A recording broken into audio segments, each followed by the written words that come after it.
The sky above Seoul turned strange that Tuesday morning. Captain Han Taemin stood on the roof of the military headquarters, looking up with his mouth open. Giant ships hung in the air like metal clouds. They were bigger than any building humans had ever made. "How many are there?" asked Taemin, his voice quiet with shock. Lieutenant Kim Do-hyun checked his tablet. "We count over 300 ships, sir. They are all over the world, not just here." Taemin nodded slowly. Humanity had wondered for years if aliens existed. Now, they had their answer, and it was terrifying. "Any messages from them?" he asked. "Nothing yet, sir, but all our systems are working overtime to find a way to talk to them." As if on cue, the radio on Taemin's belt crackled to life. "Captain Han, please come to the main control room right away. They are trying to talk to us." 5 minutes later, Taemin stood in front of a large screen in the control room. Around him, 20 military officers and scientists watched with tense faces. The screen flickered, then showed a creature that made everyone gasp. The alien had a head like a lizard, but with 6 yellow eyes that blinked one after another. Its skin was covered in shiny scales that changed color from green to purple as it moved. It stood upright on 2 legs and wore some kind of metal armor. "People of Earth," said the alien, its voice deep and rough. "I am High Commander Vex of the Arconian Empire. We have watched your planet for many years. We have decided it is time to take it for ourselves." A cold feeling spread through Taemin's chest. This wasn't a friendly visit. It was an invasion. "General." Park Ji-won, the highest-ranking officer in the room, stepped forward. "We welcome peaceful contact with other worlds, but we will defend our home if needed." The alien made a sound like rocks falling. It took Taemin a moment to realize it was laughing. "Defend? With what?" "Our scans show your weapons are primitive. We could destroy your cities in hours if we wanted to." "Then why haven't you?" asked General Park. "Because we are curious," said Commander Vex. "Your planet is strange to us. You have built cities and technology, yet you leave large parts of your world wild and untamed. Most of your oceans are unexplored. Your jungles and forests remain thick and dangerous. Why have you not conquered these places?" Taemin found himself speaking before he could stop. "We don't need to conquer them. We live alongside them. They are part of our world's balance." All 6 alien eyes turned to look at him. "And who are you, small human?" "Captain Han Taemin, South Korean Defense Force." "Well, Captain Han Taemin, your answer shows how weak your species is. Advanced civilizations control every part of their worlds. They do not share with mindless nature."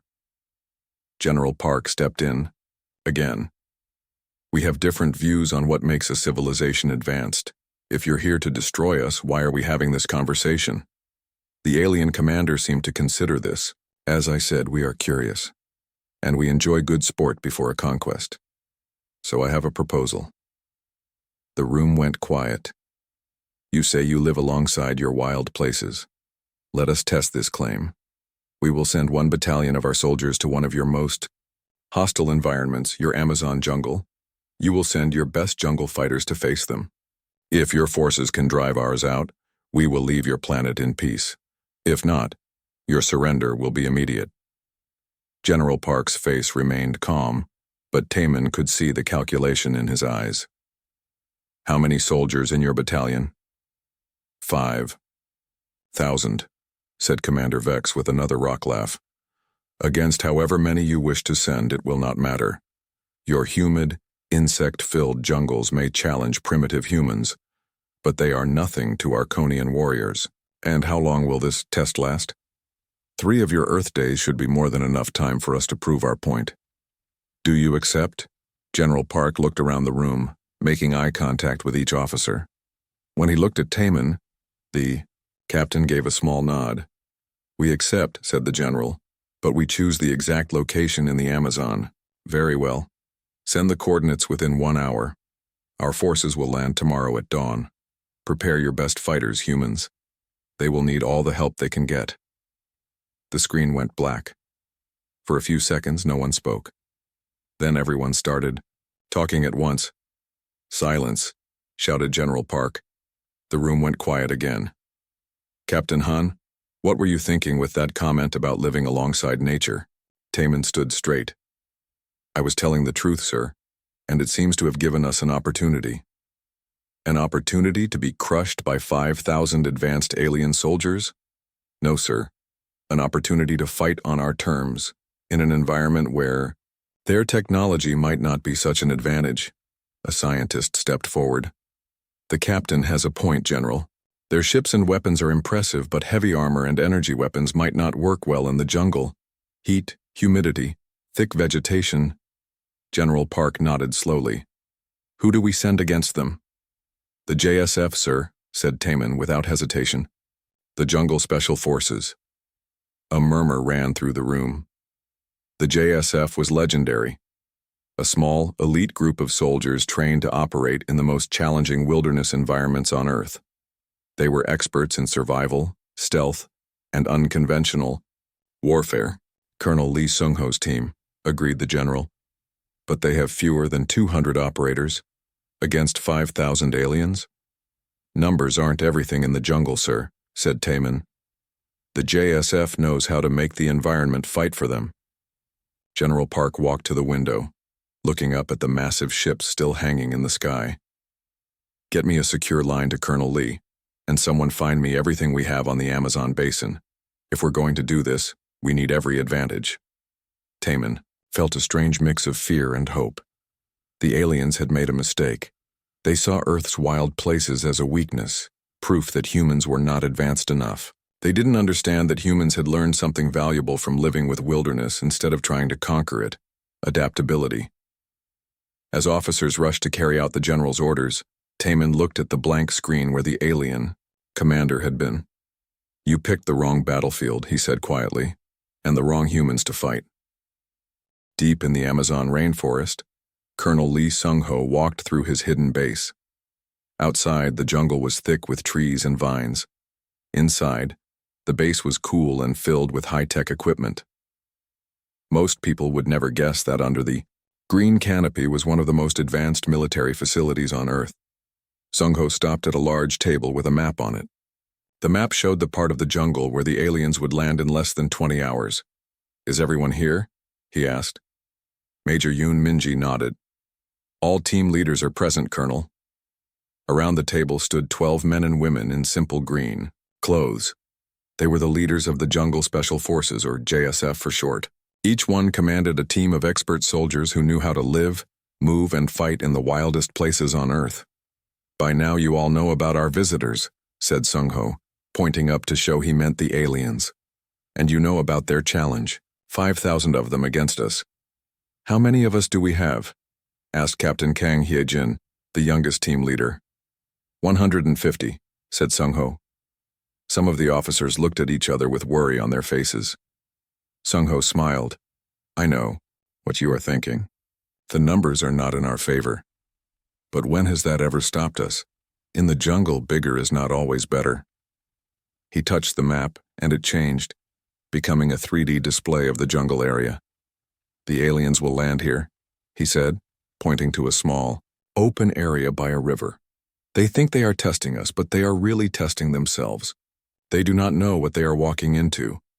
Major Choi Ji-yeon, who led the technology team, stepped forward. We have studied the scans of their ships and armor. Their tech is advanced, but it has weaknesses. Their suits are heavy and made for open battle, not jungle movement. Their weapons need a clear line of sight to work well. And we believe their scanners will have trouble in the dense jungle, added Major Minji. All the plants, the water in the air, the heat, these things will make it hard for them to find us. Sung-ho nodded. Good. We will use these weaknesses. Now, let me tell you our plan. He touched the map again, and small lights appeared throughout the jungle area. We will not meet them head-on. We are not here to win a battle. We are here to win a war. We will use the jungle itself as our weapon. For the next hour, Sung-ho explained his plan. The JSF would spread out in teams of 2 or 3 people. They would use special equipment that helped them move silently and stay hidden. They would place devices called whispers throughout the jungle. These small machines could make sounds, that seemed to come from anywhere. "Remember," said Sung-ho, "the aliens think our jungle is a weakness. They see it as messy, wild, hard to control. But that is our strength. We do not fight against the jungle. We fight with it." When the meeting ended, the officers left to prepare their teams. Minji stayed behind with Sung-ho. "Do you really think we can win this?"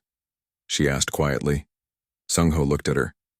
They had worked together for 8 years. She knew him better than almost anyone. "I think the aliens have made a big mistake," he said. "They see humans as weak because we have not conquered every part of our world. They do not understand that living with something can be stronger than controlling it." He walked to a wall that was covered with plants growing on it. "Look at this." "Fine," he said, touching a green plant that climbed up the wall. "It is not strong enough to break through concrete, but it finds the small cracks. It works its way in. It is patient. That is how we will defeat them." Minji smiled. "Patient like the jungle." "Exactly. Now let us check the ghost suits."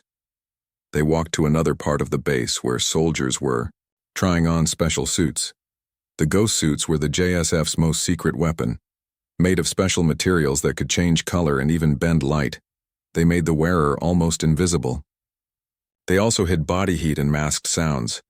"With these we will be ghosts in the jungle," said Sung-ho. "The aliens will not see us coming." Across the base, Captain Kang Hyejin was checking her weapons. Unlike the aliens with their energy guns, the JSF would use simpler tools. Bows with carbon fiber arrows that could pierce the joints in alien armor. Traps made from local materials. And most importantly, their knowledge of the environment. "Captain Kang," called a voice. She turned to see Lieutenant Park Jin-woo, her second in command. "The biotech team has the seeders ready." Hyejin followed him to a lab where scientists were putting small round objects into bags.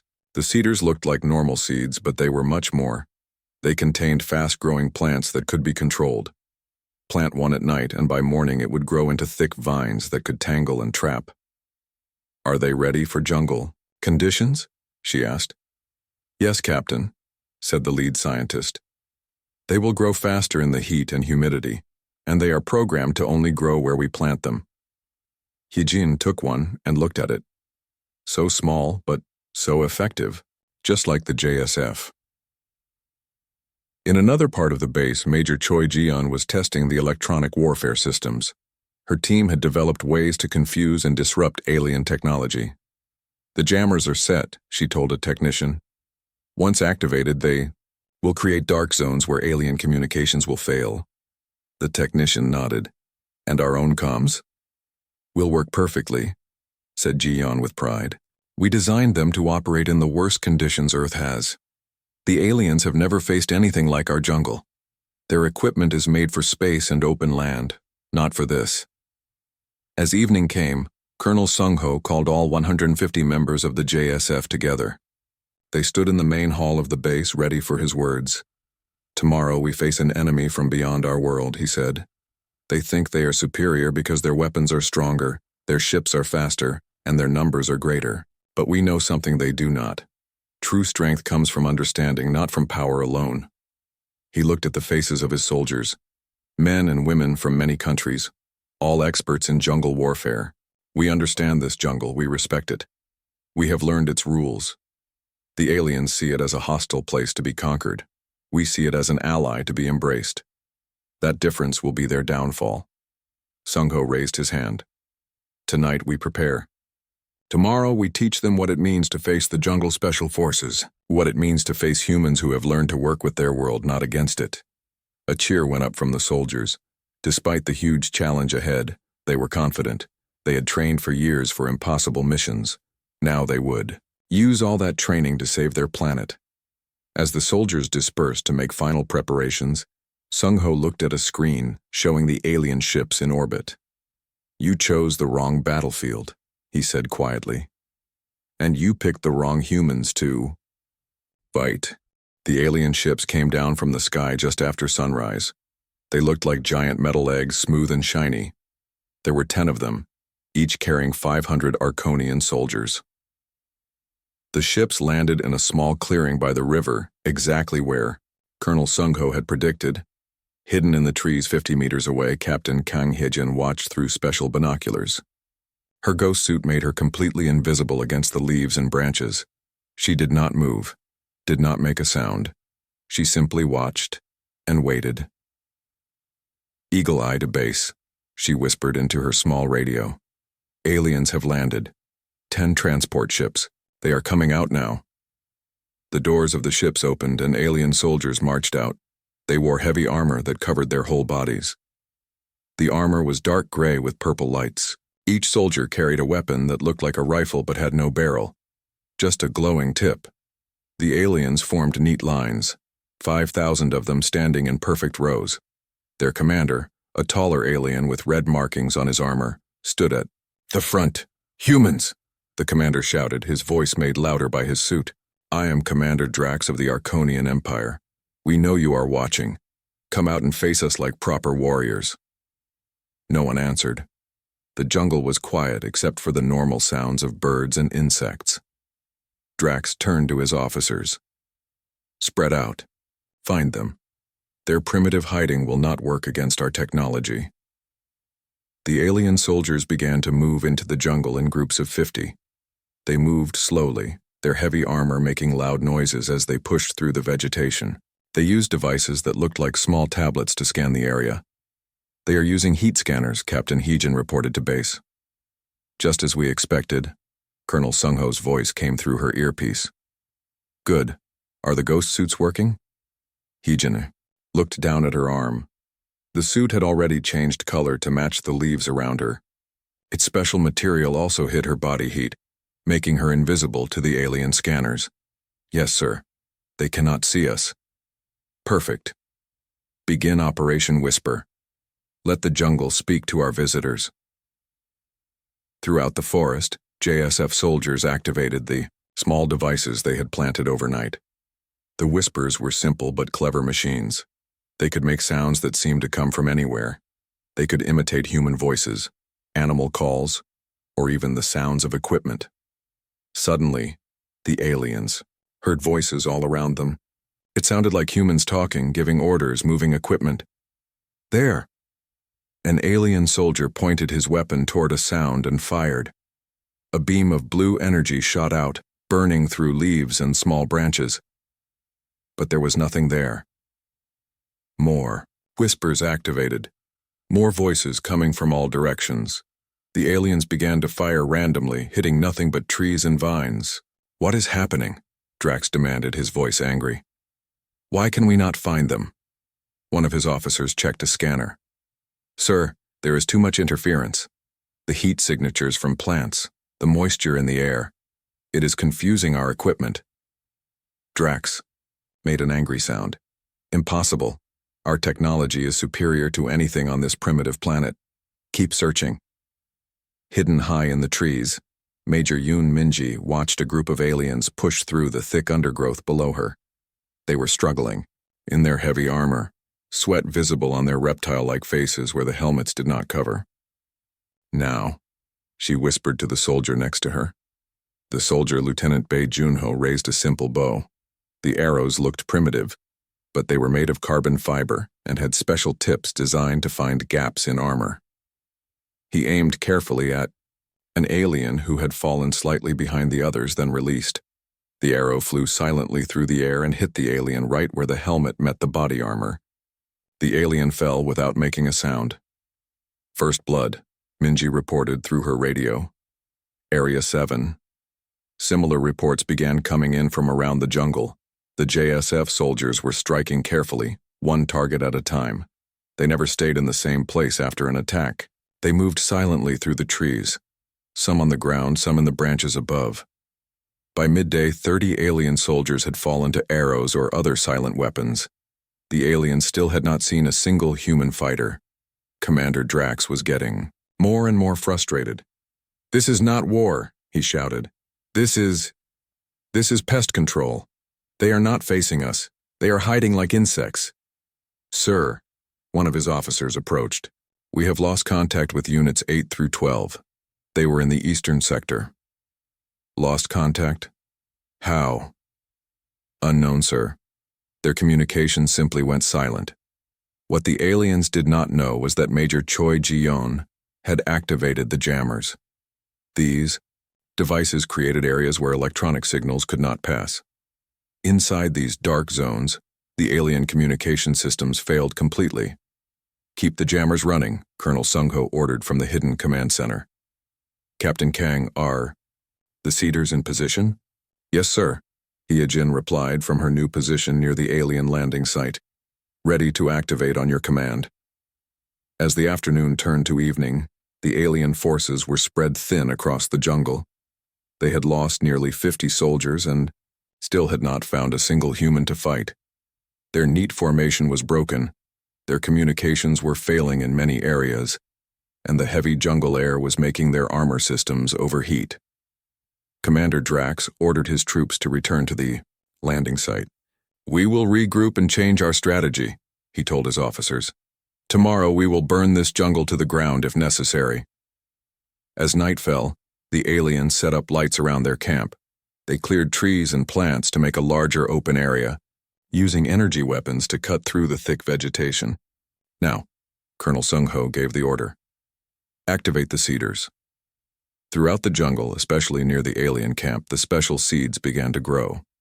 These were not normal plants. They had been engineered to grow extremely fast and to be very strong. Within hours, new vines would begin growing, quietly spreading through the alien camp. Meanwhile, Captain Kang Hye-jin led a small team of 5 soldiers on a special mission. Using their ghost suits, they slipped past the alien guards and placed small devices on the alien ships. These were not bombs. They were much more clever. "Eagle team to base," Hye-jin whispered. "Packages delivered, returning to safe position." Colonel Sung-ho smiled as he received the message. The devices would not damage the ships. They would do something much worse. They would confuse the ship's computers, making them think there were problems with many systems. The aliens would spend hours trying to fix issues that did not really exist.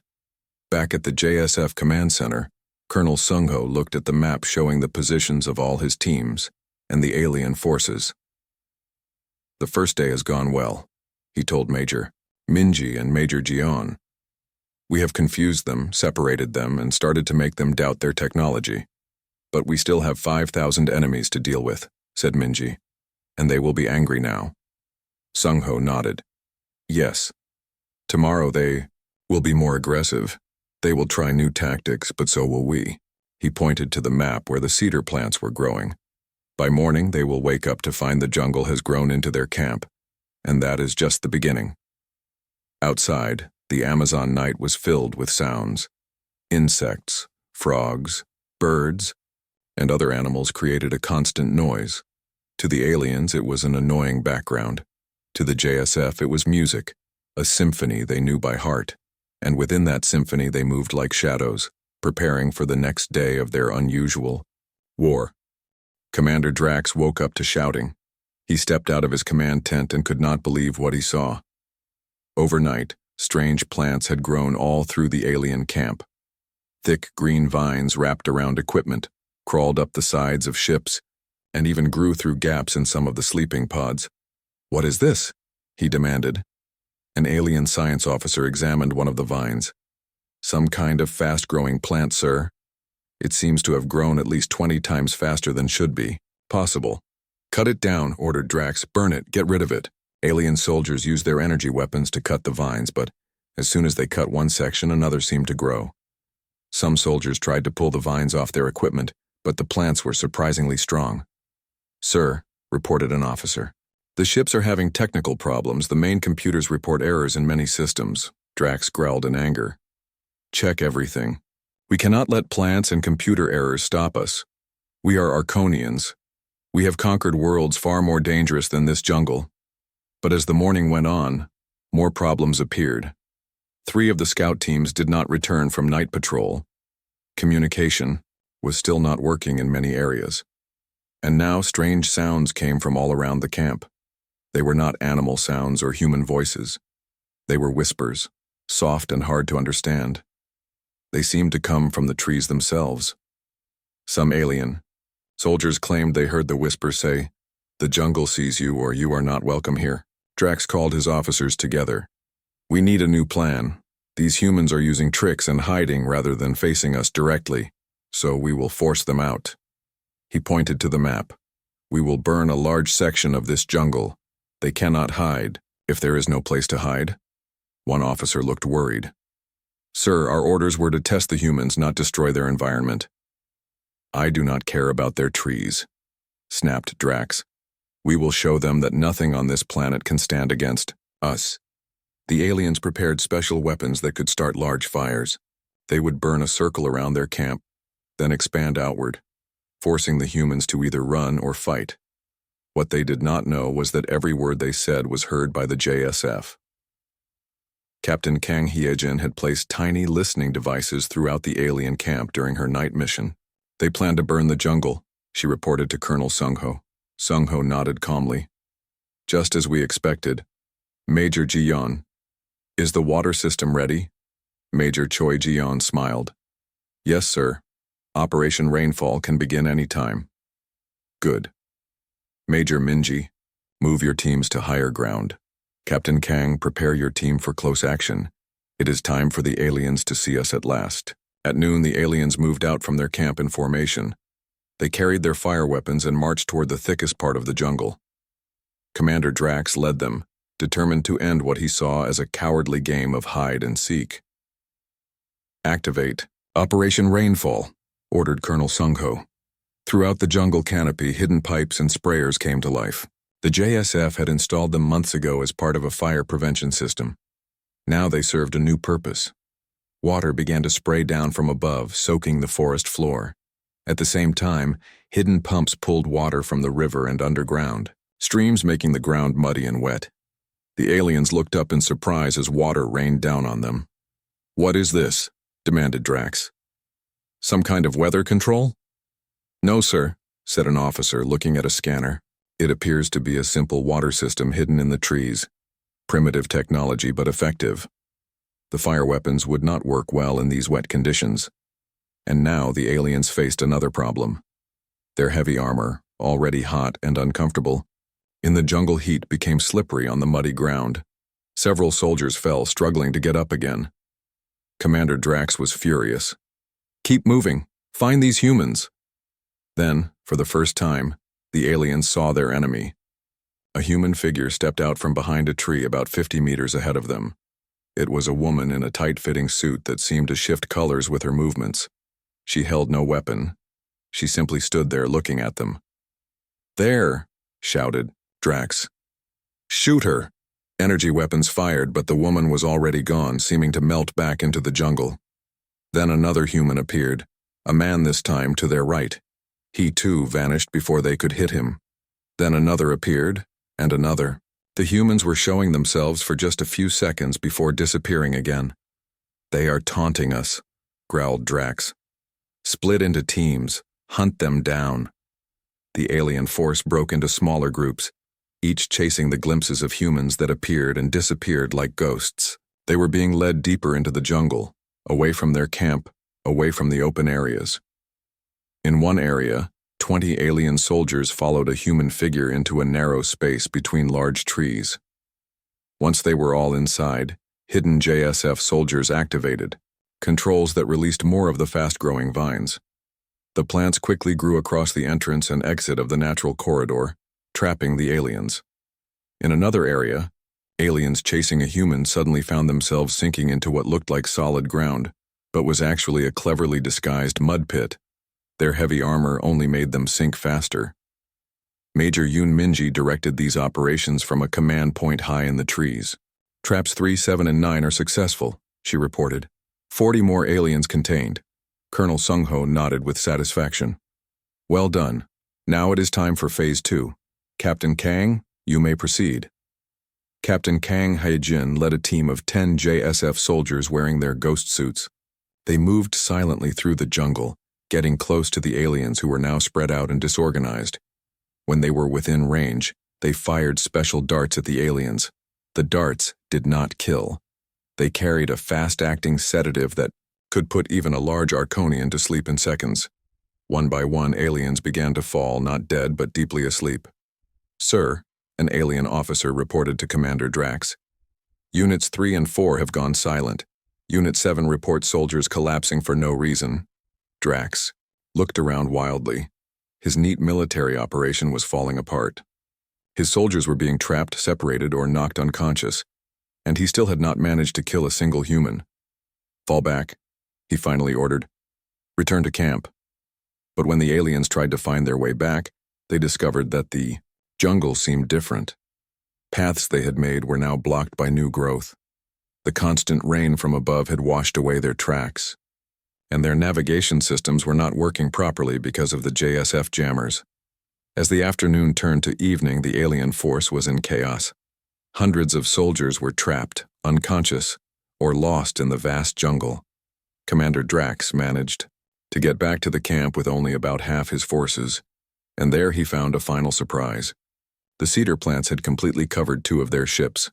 The other ships reported system failures that would take hours or days to repair. "This is impossible," Drax said as he stared at his ruined camp. "How can primitive humans do this to the mighty Arconian Empire?" Behind him, standing just at the edge of the jungle, Colonel Lee Sung-ho watched. He wore his ghost suit, but he had turned off its camouflage function. He wanted the alien commander to see him. "Because," Sung-ho said, quietly, though he knew the alien could not hear him, "we are not fighting alone. The jungle fights with us." On the morning of the 3rd day, High Commander Vex arrived from the main fleet. His personal ship was much larger than the transport ships and landed with a loud noise that scared birds from trees for miles around. Vex stepped out and looked at the scene with all 6 of his yellow eyes blinking in surprise. The alien camp was in ruins. 2 ships were completely covered in thick green vines. Soldiers were cutting at the plants with their energy weapons, but the vines grew back almost as fast as they were cut. The ground was muddy, and many pieces of equipment lay broken or half buried. Commander Drax rushed to meet his superior officer, trying to stand tall despite his obvious exhaustion. "What happened here?" demanded Vex, his voice cold with anger. "The humans," Drax began. "They are not fighting fairly. They hide in the trees. They use the jungle against us. They set traps and tricks instead of facing us in proper battle. How many have you lost?" Drax looked down. "Nearly 2,000 are missing, trapped, or disabled. We have not confirmed any human casualties." Vex made a sound that human ears would hear as stones grinding together. It was the sound of deep Arconian anger. "You mean to tell me that in 2 days you have lost almost half your force without killing a single enemy?" "The jungle," Drax tried to explain. "It is not like any environment we have fought in before. The humans know it in ways we do. Not they have made it part of their fighting force." Vex was about to respond when a human voice called from the edge of the clearing. "High Commander Vex, we would like to speak with you." 3 humans stood at the edge of the jungle, 1 man and 2 women. They wore fitted suits that seemed to shift colors slightly even as they stood still. Unlike Commander Drax and his soldiers, they looked clean, rested, and calm. "Who are you to address me?" Vex demanded. The man in the center stepped forward. "I am Colonel Lee Sung-ho of Earth's Jungle Special Forces. With me are Major Yun Minji and Captain Kang Hyejin. We are the ones you have been fighting for the past 2 days." "Only 3 of you?" Vex said with disbelief. "We have a total force of 150, said Sung-ho, "against your 5,000. Though I believe your numbers are somewhat reduced now."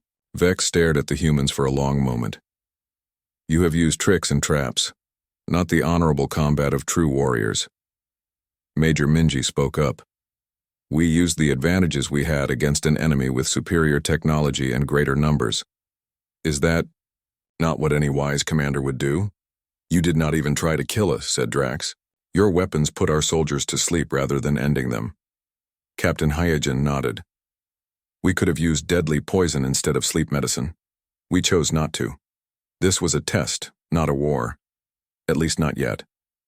Vex walked closer to the humans, studying them with his multiple eyes. "You are not what we expected." "And what did you expect, High Commander?" asked Colonel Sung-ho. "Primitive fighters who would either run from our technology or die facing it. Not this." He gestured at the camp and the jungle around them. not fighters who could turn an entire ecosystem into a weapon. Sung-ho smiled slightly. That is where you misunderstand. We did not turn the jungle into a weapon. We learned to work with it, to become part of it. He pointed to a bird that landed on a branch nearby. Every creature here has found its place in the balance of this ecosystem. We simply found ours. Vex was silent for a moment. For an Arconian, this was unusual. Then he said, I would like to see your base of operations. The three humans looked at each other, then Sung-ho nodded. We will take you.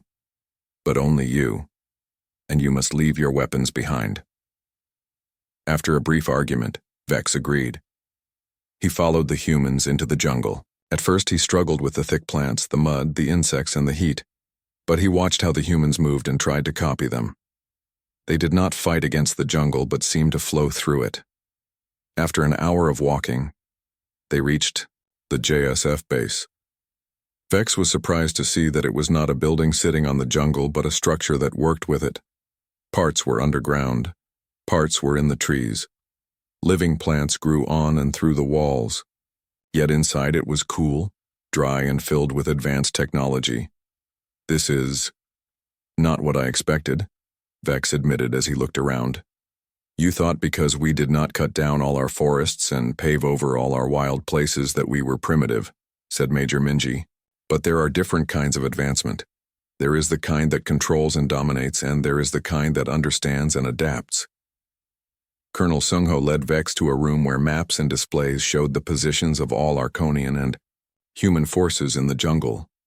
Vex could see that his soldiers had been carefully separated, contained, and neutralized with minimal harm. You planned all of this before we arrived, Vex said. It was not a question. Yes, said Sung-ho. We've trained for years to defend our world, even against threats we had never seen. The jungle taught us patience, adaptability, and how to use what is available rather than wishing for what is not. Vex turned to face the three humans. In 10,000 years of conquest, the Arconian Empire has never faced warriors like you. You fight not by dominating your environment, but by joining with it. This is new to us. And what will you do with this new knowledge? Asked Captain Hyejin. I will keep my word, said Vex. You have won this test. Our forces will leave your world in peace. Just like that? Major Minji sounded surprised. We are conquerors, but we are not without honor, said Vex. And we are not fools.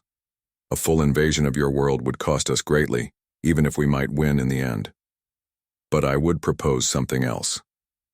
We're listening, said Colonel Sung-ho. In the Alliance. The Arconian Empire has much to offer Earth in terms of technology and knowledge of the galaxy, and it seems Earth has much to teach us about balance, about working with environments rather than against them. The humans seemed surprised, but Colonel Sung-ho nodded slowly.